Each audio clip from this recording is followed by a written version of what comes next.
A version of this story appeared in CNN's Impeachment Watch newsletter. To get it in your inbox, sign up for free here. That means the Republican majority in the Senate will acquit Trump on a mostly party-line vote. Following some negotiation among Senate leaders on Friday, that vote has been set for 4 p.m. at next Wednesday, which is after both the Iowa caucuses, where Trump will be on the ballot, and after the State of the Union, where Trump will deliver his annual address to Congress with House Speaker Nancy Pelosi presiding. But what we do know is that the Senate will never hear from John Bolton, whose book, if it is published, will allege that Trump directed him to help with the pressure campaign on Ukraine back in May. We also know that the government that emerges from this has changed. Here's what we've learned so far from the impeachment by Democrats and presumptive acquittal by Republicans of Donald John Trump. Trump has changed the balance of power in the United States. New separation of powers. Every American kid learns about the 3 co-equal branches of government envisioned and enacted by the framers of the Constitution, an ingenious invention to ward against the abuse of power and keep any one person from gaining too much control. Trump did not act perfectly. People are welcome to debate whether Trump has too much power and whether he abused power by using tax dollars to pressure Ukraine to investigate Joe Biden over unfounded and false claims of corruption. Republican senators like Alexander, Marco Rubio and Pat Toomey admit that Trump didn't act perfectly, although they elected to stick with him rather than remove him from office. A newly empowered presidency, but what's absolutely clear from this impeachment is that the presidency has risen far above the other branches of government, freeing the occupant of the White House from the system of checks and balances designed to constrain him. The Senate ceded power by declining to call witnesses or hear evidence against Trump. His attorney Alan Dershowitz claimed new and expansive power for the president by arguing the president's personal interest in re-election can be synonymous with the national interest. The Senate granted that power to the president by acquitting him. Rep. Adam Schiff, the lead House impeachment manager, called this a descent into constitutional madness. More power, but Schiff's warnings didn't matter, since Republicans frustrated by Trump's behavior decided not to act against him. The president now has new power until a president in the future is checked. If you don't think Bernie Sanders, were he elected, would use executive authority seized by Trump, you should give it some thought. Also read this story about his campaign assembling a list of things he could do via executive action, just as Trump did in his first 100 days back in 2017. There are new rules for us politics, new precedent set. There's a second way this impeachment, and Trump's ability to stay in office afterward, has changed the country. It is now presumably okay, in the eyes of the Senate, for a president to use his office and US foreign policy to do political harm to his rivals. Trump has argued it was absolutely above board for him to seek political help from Ukraine. And he's asked China for the same kind of help. Democrats continue to howl about it and some few Republicans complained in statements on their way to acquit him. But there is, as Mitch McConnell would say, now precedent for it.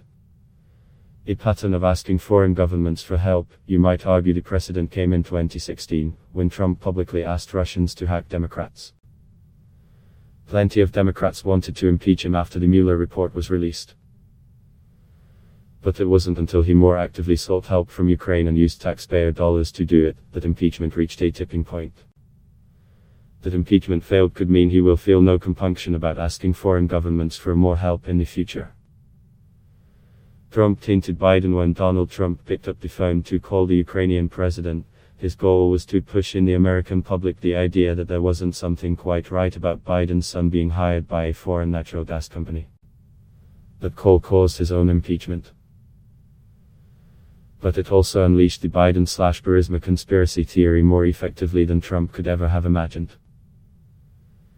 His attorneys dedicated a good portion of his impeachment trial defense to it. Democrats would ignore at their own peril Trump's ability to politically slime his opponents.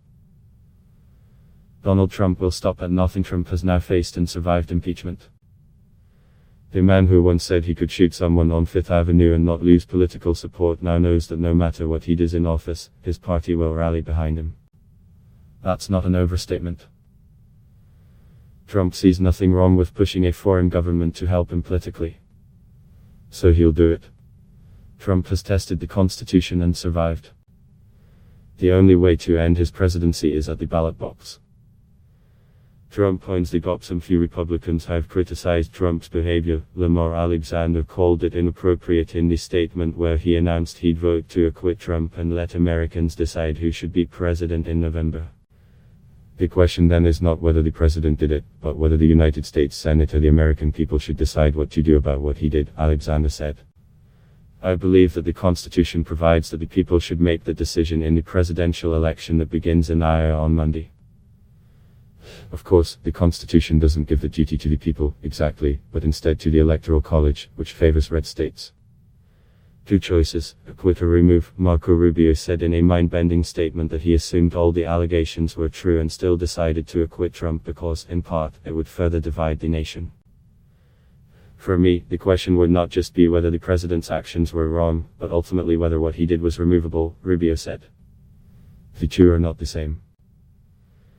Just because actions meet a standard of impeachment does not mean it is in the best interest of the country to remove a president from office. He didn't need to hear witnesses confirming the story because he was assuming it was true. And he said there are other ways for Congress to contain the president, rejecting the binary choice offered by the impeachment trial. Those are nuanced arguments from thoughtful lawmakers. But they're likely to be lost as Americans, either groaning in despair or whooping in triumph. Look to the bottom line, Trump's party protected him from the ultimate accountability for his conduct. Democrats are in a state of denial. Asked about Trump's likely acquittal, House Speaker Nancy Pelosi quibbled with language. Well, he will not be acquitted, she told reporters. You cannot be acquitted if you don't have a trial. And you don't have a trial if you don't have witnesses and documentation. In other words, what we just watched wasn't a trial, so Trump wasn't acquitted in the meaningful sense of being found not guilty. The cover-up argument, Democrats will try to argue Senate Republicans and the White House covered up Trump's wrongdoing. That may be correct and it may be a winning political argument in November. CNN's John King explained, I think very well, what Pelosi is up to.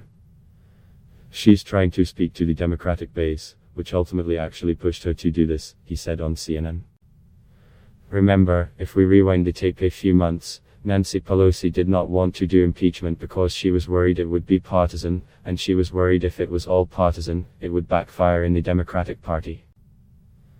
Now she's trying to tell the base, we impeached him, the Senate Republicans, Mitch McConnell, sham trial. That will be the Democratic argument. Trump will also have an argument. He's going to say I was acquitted by the US Senate, King said. And if a couple of Democrats vote for that, even on one count, he's going to say I was acquitted on a bipartisan basis by the United States Senate. That will be the blaring conversation for the next week or so. It's actually an interesting question. Will it be the blaring question all the way through November?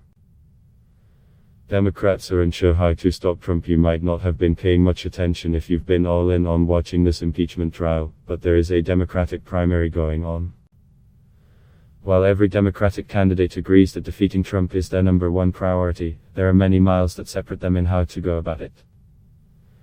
There's a middle lane, embodied by Joe Biden, offering a relic of the Obama era to undo what Trump has wrought.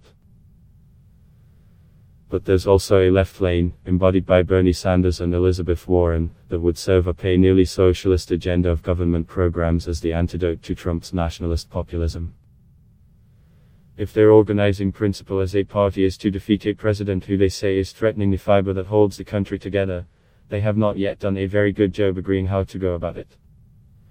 Trump has generated a political gravity that leaves no room for dissent against him in the GOP. Democrats are still trying to find their feet. Democrats had to impeach Trump even as it was always pretty clear Trump would be acquitted. It should be equally obvious that Democrats had to impeach him. If they are to argue that he is a danger to the Constitution and to the Republic and prove that the GOP will do anything he asks, they had to reveal that fact. It's now up to American voters and the Electoral College to use that information in November. Trump's paranoia about a deep state is only going to grow. Trump survived impeachment, but he's not likely to be more comfortable with the government he leads as a result of the ordeal.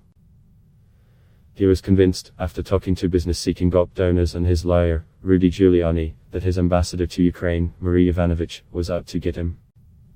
So he recalled her. His political appointees all followed his lead and refused to cooperate with the impeachment inquiry. But career civil servants at the Pentagon, the State Department and on the National Security Council all did, providing testimony that backed up the allegations of the whistleblower, the bureaucrat who raised a flag to Congress about Trump's behavior. Republicans and supporters of Trump have continued to vilify the whistleblower, who should be protected by law. Roberts refused to read the name of a person thought by some to be the whistleblower during the Senate trial, but it's clear from the repeated efforts to unmask the whistleblower that Trump's allies will not let this go. We will learn the truth about all of this arguing they had to act before the election. Democrats didn't wait for the courts to force cooperation by the White House. They just impeached Trump for what they knew at the time in December and took the case to the Senate, where the Republican majority voted its political interest and acquitted him. But John Bolton's book will ultimately come out, despite this latest attempt by the White House to stop it. All of the documents that likely confirm the storyline still exist. They will ultimately come out. All the people who refused to testify will ultimately answer questions. And then we'll be left to figure out what to do with whatever else we learn.